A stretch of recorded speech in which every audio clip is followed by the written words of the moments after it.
Racing Podcast. It's the ultimate ride where the rubber meets the road and the sparks fly wide. From wrecks and wins to what's going online, we cover it all, every moment in time. Fights in the pits or a hero's last stand. If it happened at the track, you'll hear it firsthand. Tune in and buckle up tight, cause the Bench Racing Podcast is your fun night. Thank you for tuning into the Bench Racing Podcast, presented by Beth Strzezinski, Michael Olson, and myself, Derek Crane, where the talk is fast, the drama is real, and it's all about the local racing. Proudly sponsored by Finn and Louie's Pizzeria, DirtX Industries, and Sprecher's Brewery. So start your engine, boys and girls. It's showtime. We have a kind of like a hot lap heat race length episode here for you with BG. Thank you, BG Wood, for coming on. Yeah, it's been a while that you wanted me to. Yeah, it's been a hot minute. Michael's out sick, so hopefully he feels better here. But yeah, so before two things I want to list because I always forget them and then I never put them in later. July 27th, live audience show at Hold My Beer. So let's save the date for that. It's going to be awesome. We're going to change up the game a little bit. Michael's still going to host, but our guests are going to be contestants instead of Beth, myself, and Michael. And the American Sprint Car Tour just dropped huge news. Terre Haute, July 5th with the Silver Crown cars. July 12th at the Vigo County Fair. And then August 23rd, the inaugural Johnny and Billy Shipman Memorial. And you, even if you don't follow Steel Block guys, you know who those guys are because they were flagmen. And I forgot which one it is, if it's Billy or Johnny, but the one of them were the flagman for that viral Jack Hewitt meltdown. It's my dick. Yep, that one. So all three are going to be awesome and cannot wait for the season to start here. So we're going to start off real quickly, with the normal question. We are recording on Sunday, not Monday, which is throwing me off. But Beth, how's your weekend going so far? Good. I just got done with K1 with Nathan. Turned some pretty good laps, getting ready for the Midwest Racers event. Don't lie, you're getting ready for the Powder Puff. Yeah, that too. Nice. That's about it. Nice. BG, how's your weekend going? All right, I was just bowling. So I bowl on Sundays. Nice. What's your highest score? You score 300? I got 2 before, but I've bowled my whole life. So Okay, nice. Hey, what'd you score tonight? 600. So I average like 200. Okay, 200 a game. Geez, that's like, I think my best game is the second game because that's when the liquor really starts to kick in and I don't care anymore. But then by the third game, it's just all too much. Then I think I've gotten 1-2-10 and that was it in my life, and I'm okay with that. Racing is life.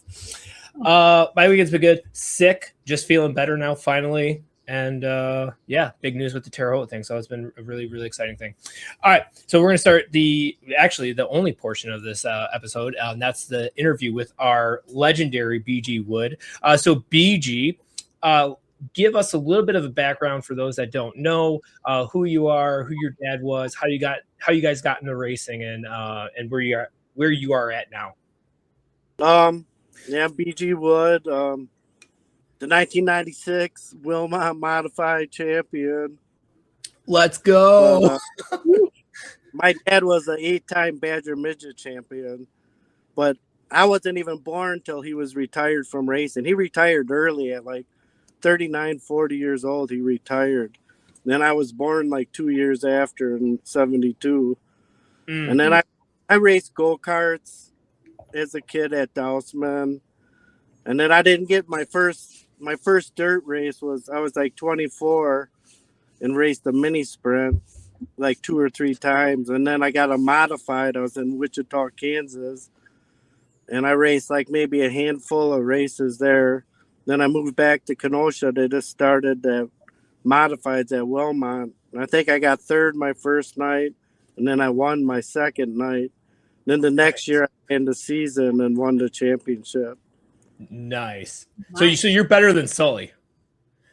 Well, he wasn't racing then, but oh man. But all right, what was weird is we've always been like top runners in that, but it's like we never raced by each other. Because back then, whatever you did the week before was set up where you start the next week. So I won like five that year. I always had to start last. Sully started on the front, so I never got to him. You know? So you're saying Sully did bad every other week? Yeah. Man, that's he crazy. did all right. But then after that, I went right to IRA sprint cars in 1997. So I won the championship in 96. I went right to IRA. Back then, there was like 40 cars a night. There might have even been 60 cars or whatever.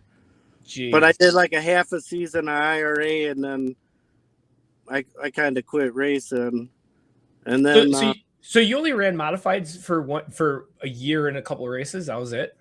Yeah, I Wow. went right. But I raced go-karts, for 5 years as a kid. Okay, I guess I just assumed that you ran more than just a year in the modifieds. Well, back then, at first I only did 2 years, but then later on in my life, I went right from that. Like I took 5 years off, and then in 2004 I raced midgets and a little bit of wing sprint cars. But I did Badger midgets, and back then it was like Sunday night. All the USAC guys came up here because Badger was the same as USAC rules then. So I'm racing against like superstars every week. So just to make the show was cool, Yeah.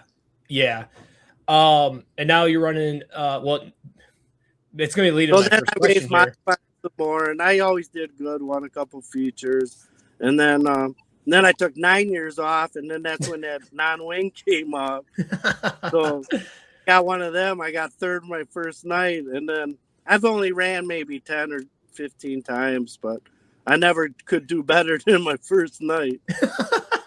That's the downside of starting off strong, isn't it? It's hard to replicate Back it. then we were having 40 cars a week, a non-wing. Yeah, a lot. Yeah, but now I'm just a car owner, and you drove. Well, you drove for me. You said I'm gonna race 4 nights, and then I'm gonna go race my 410. Well, yeah, that didn't happen. You stayed in my car the whole year. Yeah. And last year, Tim called me, kind of like you did, and then he was all of a sudden he's leading the points, so we just kept going. So yeah, this year we're gonna do like 10 races or whatever.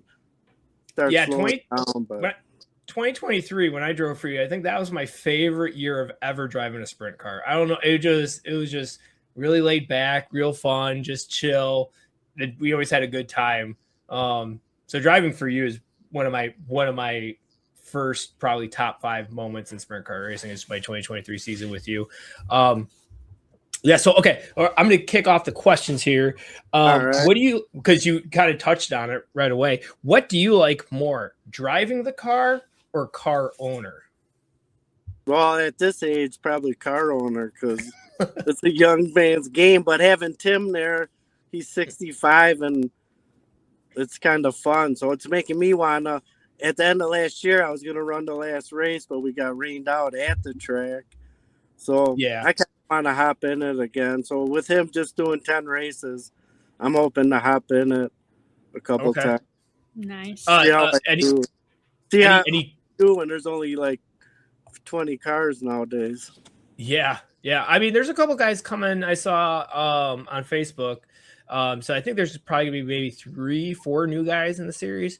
But Taylor leaving. If you and Tim are sharing a ride, it's gonna kind of even out. I feel like. Haters might win a race again. Say that again. Haters might win a race again. Oh man, that's great. Tater's a hot. If he's hot, he's hot. If he's not, he's not. I heard he lost 60 pounds, so we'll see. So he'll be faster in qualifying, but he'll lose that forward bite on when it gets dry slick. Are you looking forward to any tracks when you're driving it, or which tracks you're going to? Go park or whatever, but I'll probably just race a Wilmot when the high's not there or something, just like a weekly thing or something. Okay. They all want Angel Park. I can get any drive Angel Park. Yeah. Yeah. Beth, what do you got for BG? So also touching on like owning cars, out of all the people you've like let drive your car, who has been like your favorite person to let drive your car? Well, Davy Ray probably. Yeah. But the thing is, we never got a win at Angel Park. We won at Plymouth, or no, not we didn't run Plymouth, but we won 141, Wilmot, Beaver Dam, and then we won at Angel Park in our midgets and stuff. But I was just like the team manager, then I didn't own it. But him winning at Angel Park, that's what I really want. Yeah. I think we were second 3 times. Yeah. Yeah, even with Davy Ray. Even with Davy Ray, you finished second there. Yeah, it's crazy. Angel Park could be kind of cruel though. Like if you think about like Doug Shank and taking forever to win a feature there, and you, I mean, I've raced there for 8 years, haven't won a feature. I think that's the only place that I could ever win and actually cry in victory lane. Because it's hard, it's legendary. It's not a track where you can't sissy foot it. Only the brave win there. So cool. I mean, Beth, you took my last question. Favorite driver to drive for. Do you have a favorite win? Obviously, did Tim win? Tim won a feature. No, with you, right? Tim didn't win none. A lot of heat races and fast times, but okay. He was on the podium. I like Beaver Dam. Like winning at Beaver Dam was cool. 141, we beat Tim, but Tim could have took us out or whatever. We just were there with the IRA when we run after them. It's just like you're just on that bottom. It's like a one groover. Yeah. I posted. I wish he would have jumped in the lake, but we didn't know about that then. Do not jump in the lake. I heard it stinks horribly, and you better change right after. Yeah. When I drove Hot Wheel Dave's car, the four banger there, that track changes into Daytona, man. Like it is very wide, very fast. Yeah, you want to go run the top, and it's so long up there that I go up to the top and they'll train you on the bottom. Yeah. And then you slide yourself into one, and then you're just out in no man's land the whole time. And you just get blown by it on the bottom. Yeah. Turn 1 is kind of, it's bottom, but 3 and 4, I feel like if you could get the car, it's just the exit of 4 that sucks. You're just killing the right rear tire. They got a top in turn 4. I think the top would be really good in 3 and 4, but it is what it is. So Beaver Dam's your favorite win. 141 was a good one. Davy Ray won at every track except for Angel Park, right? When he drove for you, basically. Yeah. Jeez. And that's the one I always wanted to win. Start wanting to win 141, and maybe Angel Park will come around. Beth, what do you got? If you could like race at any track like across the world, what track would it be? Well, back in the midget in like 2010, I ran like Knoxville in a midget, Belleville, and Eldora all in a midget. So that was like some pretty crazy racing. But I like the little tracks or whatever. Yeah. I wish we still had Hales Corners. I liked Hales Corners in the modified. Yeah. And I used to be like, I was on a lot of race teams when I wasn't racing, like when I took those 9-year breaks. So like I was with Todd Hefter, and then I think we won the last Hale. We used to always run good at Hales and stuff, so I like that. Okay. And I used to be on with Dave Molis. I was his victory lane coordinator. So that we sounds were fancy. in victory lane a lot. Oh man. That's what like you're doing a part later about like iconic cars. I just remembered iconic times when you had Joe Roll, Daryl Dodd, Gib Weiser, Dave Molis. It's like that's pretty legendary. Now I barely know any of the drivers, but I'm last year running with the points we ran with the IRA wing cars. I'm starting to I like that young kid now, but his car's not orange now, so I don't know how I can. I know. Yeah, Logan Julian, man. For the orange car. Yeah, that orange car, and it was like Yeah. a good orange, and because I hate orange, and that's a really good orange. And now it looks like David Gravel's car, almost. Right. So I mean, yeah, I'm a little upset about their change, but yeah, that's actually it didn't make my list for the most iconic cars. I would say that's like 11 or 12 though, but with you being here, I will give a little sneak peek on my list because at number 6, I have the Fat Fro cars, and that's with you, Mojo, Davey Ray, Zelski, obviously Wayne in there now. won some stuff. Yeah. Yeah. So like the Fat Fro car. Dave Mullis drove it too one year at Wilmot. Okay. Yeah. So that's one of my. So I know you're not going to be here for this part, but yeah, I just want to let you know like that the Fat Fro cars are in the top 10 for my list. Beth, or was it up me? I forgot.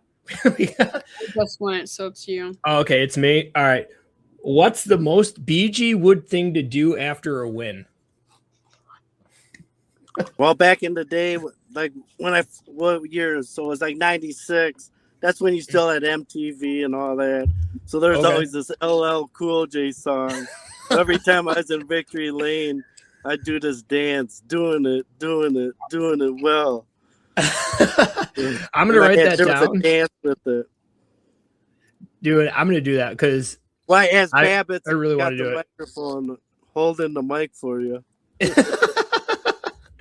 doing it well. I'm gonna start doing that. Yeah. Oh man! All right, Beth, what do you got? Out of like all the drivers you've raced against, which one is like the hardest one you've had to race against? Well, that Cox House, the dad, he's like my rival. We didn't like each other because he was our 1-2 competition, Mm-hmm. And he was already a legend when I started racing. So, but now with his kid racing and me being a car owner with Tim, we became good friends, and it's kind of cool now. Yeah. Just like Simons is. I raced with them. We hated each other, but now I'll support whatever he puts on and stuff like that. It's just different. As you get older, you realize, like, what was I thinking? Yeah, what this was local Wilmot racing. This isn't the World of Outlaw stuff. We're not all gonna die if we don't win the feature or whatever. Yeah. No. Yeah. What's one track that you wish the wingless went to? Well, we'll say in the area. We'll say in the Wisconsin wingless, or the Wisconsin wingless. I mean, that last year, the race you missed, that Spoon River was. Every driver that came down there, we all had a blast. It was balls to the wall, and we went 30 laps non-stop, and it was a tacky track. It's like they were wore out when they came in, but we had the best time after talking about it. And I was in the infield watching. Yeah, it's that crazy. Taylor was gone. He was gone, but we were a great second. Yeah. That and one, they drew like paper plates, like. Yep. They took paper plates. Well, all our guys had to start were the 10th, 9th, 8th, 7th, and Taylor I think was the closest one, and he was gone. Yeah. The American Sprint Car Tour does the redraw, so depending on how many heat races. So I got him for the sprints at Terre Haute. I think he'll win one.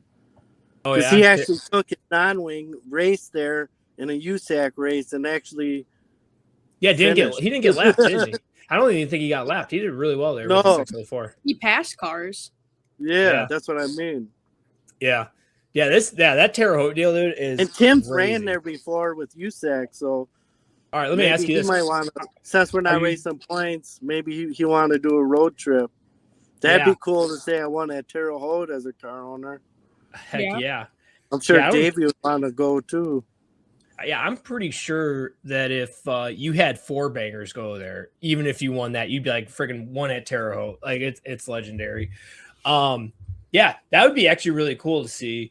Tim back at Terre Haute, because I know he ran there when he ran with USAC and stuff. That'd be a car to definitely watch out for. That'd be a crowd Then favorite. we put a special motor stuff on. We don't run the wingless. Wingless rules. We soup it up a little bit. Stuff you can't do. Yeah. Different that's headers and different carburetors and Yeah. that's what's they're opening up. Think about. Go ahead. This year they're opening up the carb rule. Yeah, that's what I need, a new one. So any sponsors out there, we're looking for a carburetor. Yeah. Hey, yeah. Shameless plug. If you got some money to spend and you want a great time, look no further than BG Wood. He is great. I'm at my sponsor, Brooks Saloon, right now. I'm going in to eat dinner. They got Rubens for St. Patty's Day. There you go. Oh, St. Patty's Day is what, in 2 weeks? Just over 2 weeks. 60th Street and 39th Avenue, Kenosha, Wisconsin. And that's in the city, right? Yeah. Nice. Right by Pagli's. Okay. King of Bread. Yes. Beth, do you have any other questions? Did you just watch Michael Jordan's car win 3 in a row today? No, I don't watch NASCAR. He won 3 in a row, Jordan. Jeez. That's actually kind of sad that Bubba's been there for so long. Yeah, he's not the winning driver. Yeah. Get a sprint car. See, there you go. Get a sprint car driver. Oh, it's cool. That little kid. I knew he raced late models. I never remembered he ran at Kokomo in non-wing sprints when he was a kid. Yeah. Like a real kid, like a Colin Sylvia's age, you know? Yeah. Start him off young. Hey, did you watch any of the Olympics? Little bit. I didn't even watch, but I was looking forward to hockey. Hockey's I watched that on best sport. Yes, sprint car racing, then hockey. That's my priority. Did you know the goalie for USA, Connor Hellebuck, his dad raced back in the day, street stocks. Yeah. And he got some medal. Trump gave him a medal, special award. Yeah. Yeah. Best Connor goalie Hellebuck. around. Yeah. I'm just, he plays for the Winnipeg Jets. I think it's the Winnipeg Jets. And I'm like, oh man, that sucks to be a U.S. Athlete, play for a Canadian team. Then you get picked. Obviously, and then you shut them out. Yeah. Well, almost. They got one goal, but that was crazy. Beth, now what do you got? I don't have any more. You don't have any more. Okay. Yeah. So, it was a little short, a little sweet. Michael again's sick. And again, thank you so much, BG. I know you work second shift still at Twin Disc, right? Yep, in Racine. Yep. Right by my house. So we're trying to go to 410s. So I have Friday, Saturday, Sundays off. So there you go. I'll hit some races, do some traveling. Nice. There you go. What does I said Tim Cox is driving for you part-time, you're driving the other days or the other times. Is there anything else, any specials that you're going to, anything like that this year? No, we haven't really talked about nothing. We had our motor inspected, so we're already there. Okay. So nice. We're just ready, waiting for the first week. Tim has his late model schedule. He has to figure it all out. We just go by ear. Right? We don't plan nothing. Say it's gonna rain, we're going somewhere. We're not gonna go, you know. Yeah. It's and I think that's. But I'd like to do some of those Nick Simon Plymouths, and I never won at Plymouth, so it'd be nice to get one there. Mm-hmm. Yeah, guy, he and races the two for Angel you. Parks, and then this probably the IRA races. Okay. So Nice. So if you guys don't head out to Wilmot or any of those tracks, you can watch from the comfort of your couch on Flow Racing. This is the BG Wood special. I always call it. Who do you drive for? The BG Wood special. The BG Wood 14 AJ Fat Fro car. Brooks and Lynn, was it the other sponsor? Brooks Saloon. Brooks Saloon. There we go. I could see it. I couldn't. Yeah. Brooks Saloon in downtown Kenosha. Shout out to another great company business down in downtown Kenosha that's sponsoring the racers. And again, if you want to keep seeing the race cars go around the track, support the sponsors that are on the cars, because that definitely helps out. So we got like a bar wars going around. Like There's a Yeah, because Bryce has car. specs. Yeah, Bryce has specs. There's a Fex car, us. There's Johnny's Poorhouses. Mm-hmm. There's a Shenanigans car. So we just have a little fun with the bar owners. Have fun on that. Oh yeah, So- start betting at the track. That'd be great. Yeah, that's great. That's great. Yeah. So Bryce will probably get one this year. Oh, for dude, sure. Bryce. Yeah, he will. I saw that World of Wheels, and I don't think they're necessary. I don't want to say anything until it's out there. But yeah, I don't know. I think if Bryce stayed full time, he'd for sure have one. Yeah. But yeah, so I want to go with him on to that No Way Out 40. So hopefully that goes. Yeah. Bryce has a 410. The two drivers that I'm I'll say three. Three drivers that I'm most looking forward to seeing how their racing careers pan out is Logan Julian, Colin Sivia, and Bryce Andrews. It's good. I think when I say they're going places, that if they got to NASCAR, that's great. I hope they do, but like they're going to be more than just your Wilmot Weekly Warrior drivers, and that's great. And they're going to be really good. They're all. I mean, Logan Julian, Colin Sivia already have feature wins. Bryce came from nothing, just jumped in a sprint car.